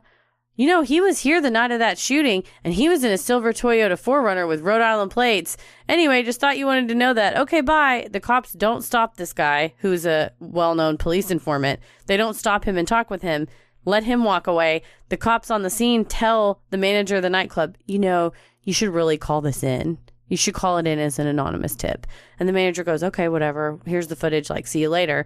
And the next day, he didn't call it in. And he didn't call it in that day. Didn't call in the next day. He gets a call from the cops again that goes, hey, did you call in that thing that you heard when we were standing there? And the manager's like, you were standing here. Why do I have to call it in? They're like, oh, you know how it is. You have to call it in. And so he calls it in. And on the recording, you hear him go, oh, you remember that shooting? It happened just at the end of X police precinct, but before Y police precinct starts. So he's describing, he doesn't say between First Avenue and who would know that? Main Street. It's like he's been coached to say it's where precinct 14 ends, but right before where precinct 1 starts. And Jose Baez postulates that it is because the man has been coached by a police officer to say the specific precinct so that the anonymous call would get routed immediately to the correct precinct that was investigating the homicide. So what would be the advantage of an anonymous tip over the police taking the information that informant had given and running with it?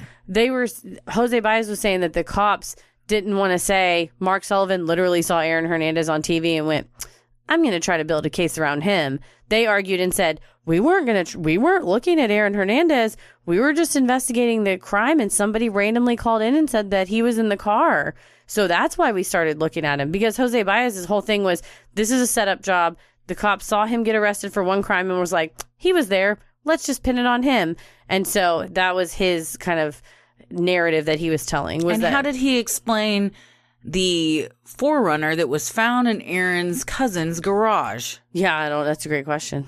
No, I mean, Jose Baez says, and there's diagrams and stuff in his book that they used at trial that says that Bradley was the shooter, Aaron was driving. Again, he was there. Wrong place, wrong time. He didn't pull the trigger. And there was possibly crossfire. So again, it's like, if I was there, I didn't pull the trigger, or if I did pull the trigger, it was justified. So very good defense. There's a reason why Jose Baez is famous. He's a very good defense lawyer. Phenomenal. If I ever needed to get off on something big, I would call him. That's what she said.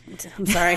But no. Yeah, I mean, he has a track record he's a great trial lawyer. And I will also say, in my review and study of the OJ case, that in some instances, I think those attorneys went way beyond a zealous representation of their client to almost becoming borderline unethical.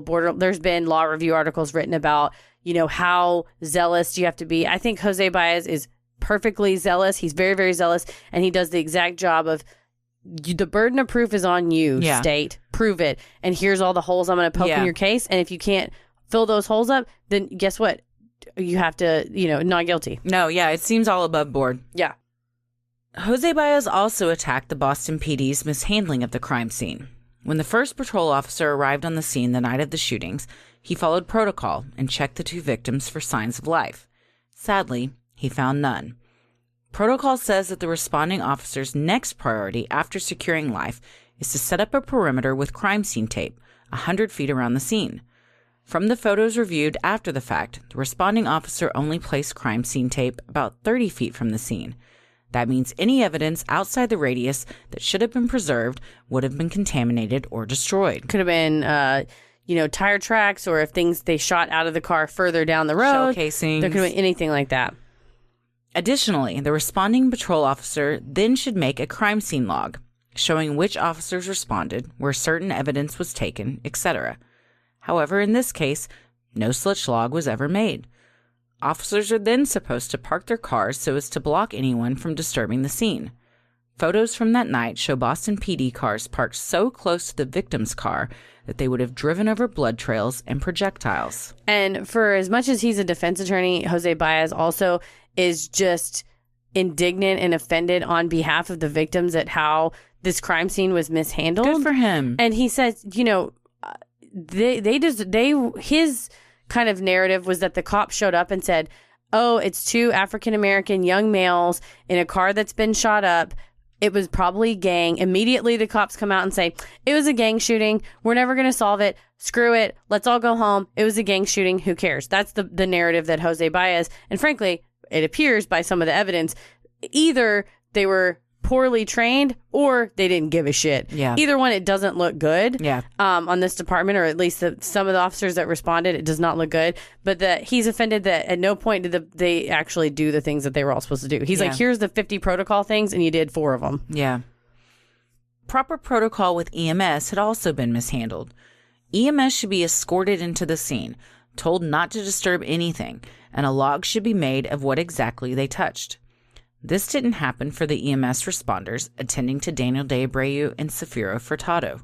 Instead, EMS placed sheets over the victims' bodies, thereby destroying any blood pattern evidence. And their argument was, well, reporters had showed up and were close enough to take photos. Yeah, because you didn't put the perimeter 100 feet like you should have. So then the errors start compiling on each other. It's trickle-down effect. And they make these things called crime scene screens that it's a big ass. It almost looks like, what you would change behind if you're like a model at a photo shoot. It's like a vinyl screen on feet. And Jose Baez says, why didn't you put those out? And the Boston PD goes, oh, we don't have those. And he says in his book, I had literally Googled the night before, crime scene screens, and he said like the third image on Google results was Boston PD printed on a crime scene screen, and he said, does this photo look familiar? And they're like, oh, damn, well, whoops. Because they had put a sheet over the windshield and then over each of the victims' bodies. So just totally, they're just going in and destroying the crime scene.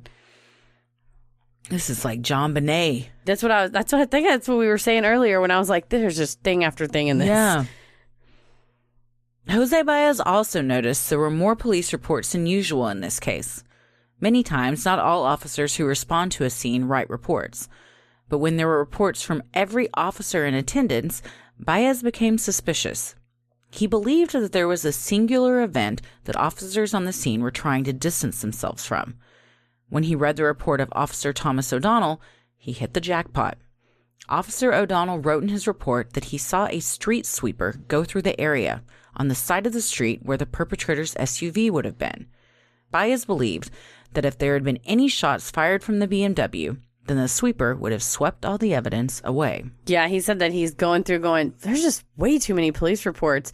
And then, he figures out that this is a major fuck up because they should have had a car parked where nobody could drive up. And it was by the time the sweeper had passed that they all kind of turn and look and go, oh, shit. Also, does the sweeper not see that there's a freaking car with, bodies in it and flashing police lights everywhere around and not think, maybe I shouldn't be over in this area? Of course, it sucked up broken glass. Did it shatter from the inside? Who knows of the car what all outside? it sucked up? Yeah. Daniel De Abreu and Safira Furtado were not the only two men in the BMW that night. Aquilene Freire was in the back seat and was also hit by the bullets. When he was at the hospital later that night, the nurse on duty asked him what happened. According to Baez's book, the nurse's notes showed that Freire told her he and his friends had been in a gunfight.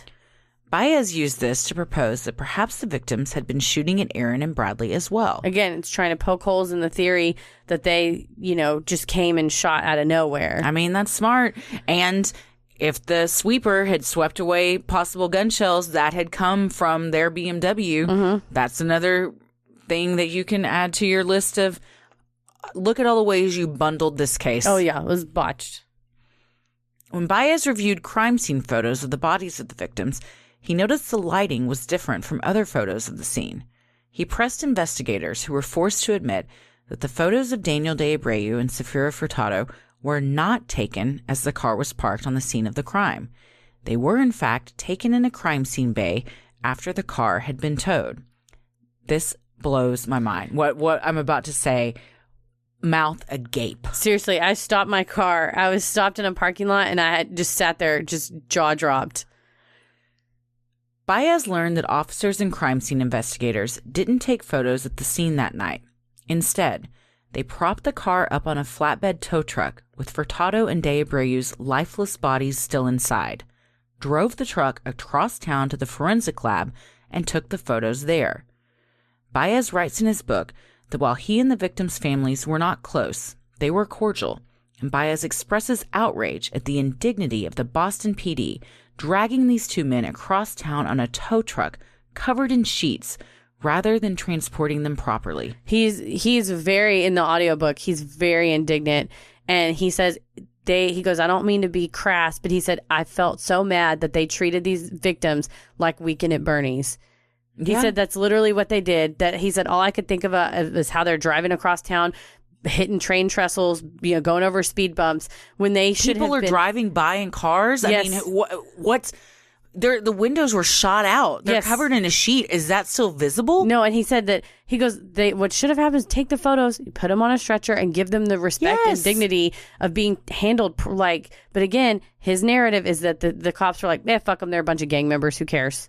And treated them kind of like, that's fine. Just take them. That's fine. Just tow the car. I mean, the actions match up with that narrative he's pushing. Oh, yeah. I don't think it's far from the truth. No. The police argued that they needed a search warrant to get in the vehicle and take photos of the bodies, which is why they towed it with the victims still inside. This is false. A Fourth Amendment exception called exigent circumstances allows law enforcement to enter a place if they think someone is injured or if evidence will be lost or destroyed. They do it all the time. There was also no reasonable expectation of privacy when the windows were down or shattered. There was also a photo at the crime scene that shows crime scene tape stuffed in the back seat of the BMW, showing that a police officer had gotten into the car at the scene. And Jose Baez brings up the point that the gentleman in the car didn't own the BMW. It was their sister's. So he's like, the owner of the car has a reasonable expectation of privacy, so they're not going to be upset. And the sister's not there. She wants the crime to be solved. No one's going to argue that you weren't allowed to search it. It was a very BS excuse after the fact when he busts them and says, really, you treated these bodies like they were, crash test dummies. You just left them in the car like nothing. And they say, oh, well, because we were worried about, oh, really? Since when are you worried about the Fourth Amendment? If I heard gunshots go off in my neighbor's house, I call the police.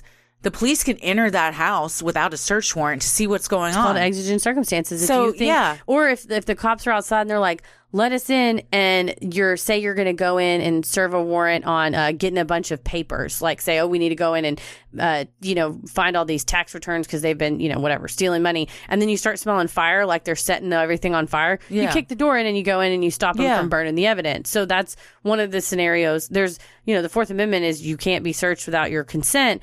But then there are these exceptions. These men were dead. Yes. In a car. It was the crime scene. Plain view, you can see in it. Take the photos from You don't even really need to get in it. Mm-mm. The windows are blown out. It was bullshit. That's the lamest excuse I've ever heard. Yeah, it was clearly, again, kind of forced after the fact. Ultimately, Jose Baez's dogged investigative work and defense tactics proved successful. And on April 14th, 2017, the jury acquitted Aaron Hernandez of the murders of Daniel De Abreu and Safira Furtado.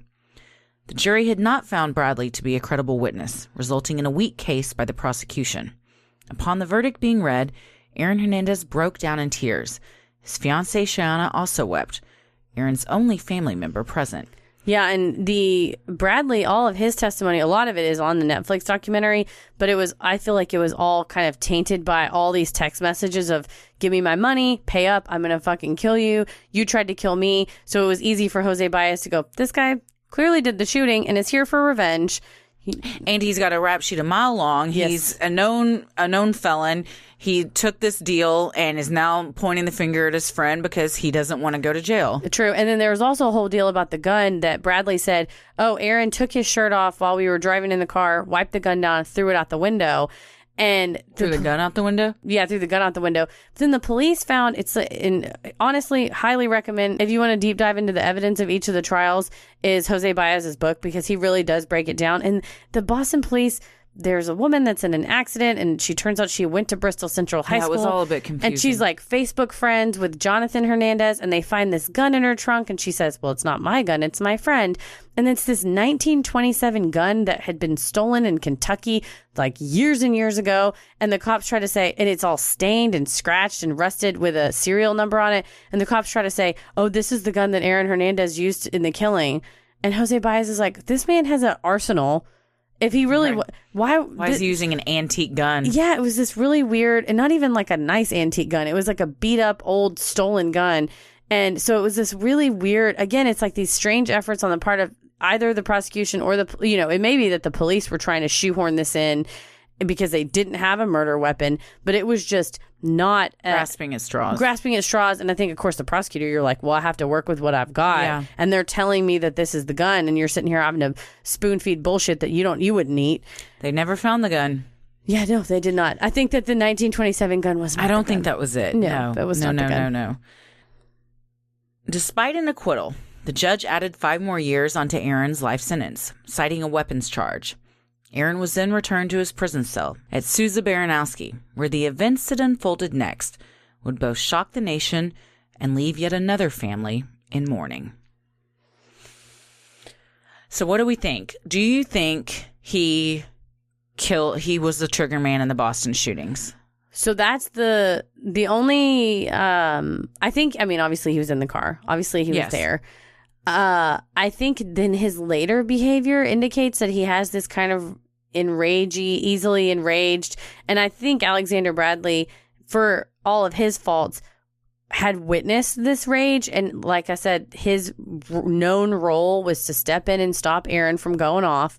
And I think Bradley was shooting and Bradley was driving, and Aaron saw that it was those people. There may have been a shouting match. They may have flashed a gun. I don't know. But regardless, I think Aaron was the shooter. There was some kind of words exchanged, and he was trying to get himself amped back up. He gets like this rage kind of thing going, and he feels like someone slighted him or whatever.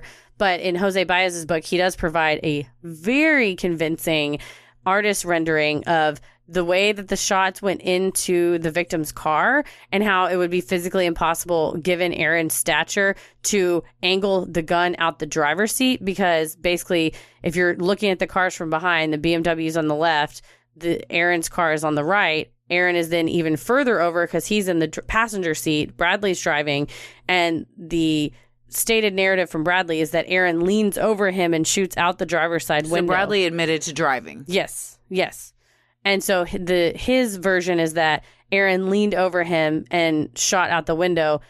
Jose Baez's argument is that it would be physically impossible, given Aaron's the shape of his body and him being able to lean over Bradley. When you do, like on CSI, they put those long straws to show like where the trajectory went. Mm-hmm. When you aim the trajectory of the bullets, that it would have been impossible the way it hit Aquilene Freire and then the two victims, Daniel Debray and Safira Furtado, where they were hit, that it would have been impossible for Aaron to have been the shooter.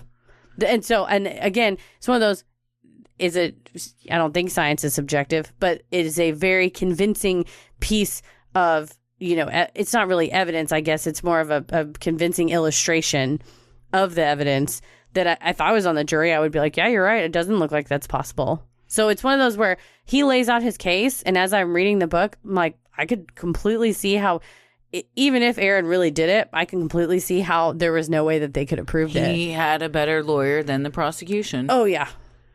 And I think they rushed it. I'm like, why wouldn't you have spent way more time trying to find the gun, they were, I don't know what, I guess, on one hand, you want to give justice to the victims' families, but then you bungled it, so you didn't. So then now they're left with, he's technically not guilty of this crime.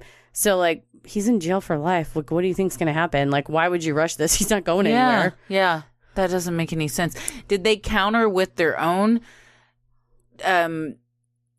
trajectory explanation of it also isn't possible from the driver's side for them to have been shot this way, or maybe countered the argument that no, it is possible for the person that had been in the passenger seat to shoot? It's it's dueling. It's what you call dueling experts, where our expert says that the trajectory was this way, our expert says it was this way, and it's whichever one you find more credible. Yeah. And I think you as a prosecutor lose credibility when you're saying the gun was this 1927 gun, and it's and Jose Baez points in that, and it's are you stupid? Really? You think someone that's worth $40 million shoots people with that? Which is kind of a sick argument. But then also, we think that he got into a fight because they spilled a drink on him. And Jose Baez is this man is rich. He's a football player. He doesn't give a shit if people spill drinks on him. But Alexander Bradley, he's a crazy gangbanger with a vengeance, and he's got a lot of violence. So when you start effectively painting these characters, people buy your narrative over the other side, especially when the prosecution, like I said, Jose Baez is sitting there going, from day one, the cops didn't give a shit about these victims, and they don't give a shit about them today because they're here pushing a fake case against my client because he's famous. And when the real killer is actually in the room and they're cut a deal with them and they're all in cahoots together and they're all screwed the family, and now they're trying to screw my client. And you as a jury go, yeah. That makes sense. I believe that. He's a good lawyer, man. Oh, fantastic. Yeah. So good. Gonna be a crime con. I know. Maybe we can meet him. Oh God, if I met Jose Baez. Just to respect, No, I was saying, because I was thinking about something else. But yeah, I respect him. There's some stuff with Casey Anthony that's troublesome. We won't get into on this episode, but yeah, I don't know, man. I originally thought he did pull the trigger in the Boston shootings, but Baez he makes a good argument. So I don't know, but at the same time, even though the Boston stuff couldn't be introduced in the Lloyd case, if I know everything, I'm he did do that, so he is capable of murder. Mm-hmm. So if this, then what? I mean, I think that he definitely could have shot them. Mm-hmm. But in the end, justice was not found for those 2 young men. No, and their families in the Netflix documentary, you see they're just, and they file a civil lawsuit as well, as is their right and as they should. Sure. But because they're just crushed that they think, okay, well, the other family got justice insofar as you can. Yeah. Maybe we will too. And then, Yeah. They're left without their family members and without that guilty verdict that they want. Well, in the next episode, there's going to be one more family left without a family member after we wrap this up with the conclusion of... We'll go over the appeal, the conclusion of him, and then the change in the law that has happened in the intervening years, and the updates. Ursula Ward, And so, one more to come, and we're wrapping all this up. So let us know what you guys think. And thank you for sticking with us through all of this. It's a long one. But again, I find it so fascinating. I do too. There's so many facets, and you just keep digging and you find out more and more. It's just wild. Hours reading about this, and then also CTE stuff on Sunday. And we'll get into the CTE stuff in the 4th one. And that is, you could do a 8-series episode on that. Documentary after documentary is on it, yeah.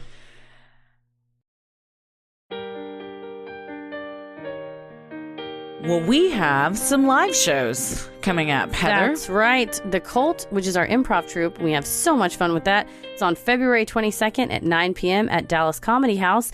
And then March 28th at 6 p.m. at the Dallas Comedy Festival, we will be doing a Sinisterhood live. We'll also be performing with The Cult on March 27th. Yes. So... tickets will go on sale for those shows at the end of February. We will post about them. Follow us on all our social media stuff to learn more about it. You can find tickets for the Cult show this coming weekend on our website. That's right.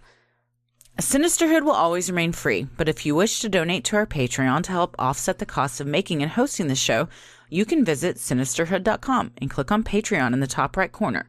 You'll get some sweet perks like Patreon-exclusive content, a Sinisterhood sticker, membership to our exclusive Patreon Facebook group for those in the Ruling the Airwaves tier, a special shout-out on the show, and a monthly bonus mini-sode. We also have weekly bonus content like our mixed bag, where this week I've got a documentary, a book, and another fun book for Christy, and she has no idea what they are. I don't, but Heather brought in the little fun book and said, "Don't look, this is for my mixed bag," and I've been trying really hard not to look at it. And then also we do video content, so we will be filming our live show for the Dallas Comedy Festival, and that will go up there. So you get all kinds of fun stuff. And make sure you stick around after our sign-offs to hear your shout-out. So many of you have been tagging us in pictures of your sweet Sinisterhood merch. Please keep those pictures coming. And if you want to get some cool swag of your own, like t-shirts, mugs, totes, and even clothes for your kiddos, as well as our new baseball tee featuring a beautiful design by Christine Burchett, go to Sinisterhood.com and click on Shop in the top right corner. And a little birdie told me there's about to be another new, very rad t-shirt design coming in the store. Based on, we've had a lot of requests for it, for a pull quote from one of the episodes. In the episode, we joked about how we needed it on a t-shirt. You guys spoke, and we answered, and it's freaking sweet. It's almost ready. I'm so excited. Almost ready. Well, the best thing you can do to help us grow is like, review, and subscribe on iTunes or wherever you listen to your podcasts. And please tell a friend who you think would like us to check us out. It means so much to us and really helps small podcasts like us get more exposure. You can follow us on Instagram and Twitter at SinisterhoodPod and like us on Facebook at Sinisterhood. Christy, where are you at on the computer? I'm on Twitter at Christy or GTFO and on Instagram at Christy M. Wallace. Oh, and I just want to say happy birthday to my husband. Happy birthday, Tommy. Should have said it earlier. Well, he does so much for our show in terms of supporting. He was our first Patreon subscriber and editing all of our stuff every week. So we could not do this without them. I personally couldn't do my whole life without him. Yeah, it's true. The kid, the family, he's pretty important. And he makes not only our shows sound amazing, but he makes our cult live show or our cult improv shows so much funnier. Oh my gosh, he's great. The secret, I said, our true secret of Sinisterhood is that Tommy is funnier than the both of us. That's true. Yeah, that's our deep dark secret. That's our deep dark secret that we are very open about. Yeah, so we're very open deep dark secret. We like to think that we're pretty funny, but Tommy is funnier. Than both of us. Heather, where are you at? You can find all my hot bathroom selfies at Heather versus the World and find all my tweets at MCK versus the World. As always, the devil rules the airwaves. Keep it creepy. Hey, everybody. Thank you so much for supporting the show on Patreon. Here are your special Patreon shout-outs. Margaret Namani, Kayla, Kami Strickfaden, Victoria Juarez, Samantha Lloyd, Flora Lusk, Stephanie, Jacqueline K, Allie, Albach, Belle Nguyen, Kristen Borgia, Ziana Sebastian, Erica Coomer, Ashley Lynott, Jesse Foote, Hannah Perkle, Nicole M. Gonzalez, Stephanie Mack, Lacey Burgess Dawson, Kaylee Steiner, Josue Diaz, Carmel N. Cochran, Jordan Beck Von Pecaz, Brooke Kinsman, Rui Rodriguez, Emily, Alexis Creamer, Amber Parvaez, Chelsea Keegan, Carmen, Cataclysm, Abigail Rector, Marie Pierce, Taylor Ondage. We're cousins. Oh, nice. Hello. Hi, cuz. Thank you so much for supporting the show on Patreon. We absolutely could not do it without you. We know that we got Taylor's name right. Hopefully. You're related to her, so I hope be you so did. mad. But for those that maybe we botched it a bit, please forgive us. We love you so much. We appreciate your contributions so much and could not do this without you. Keep it creepy. Mwahahaha. Sinister.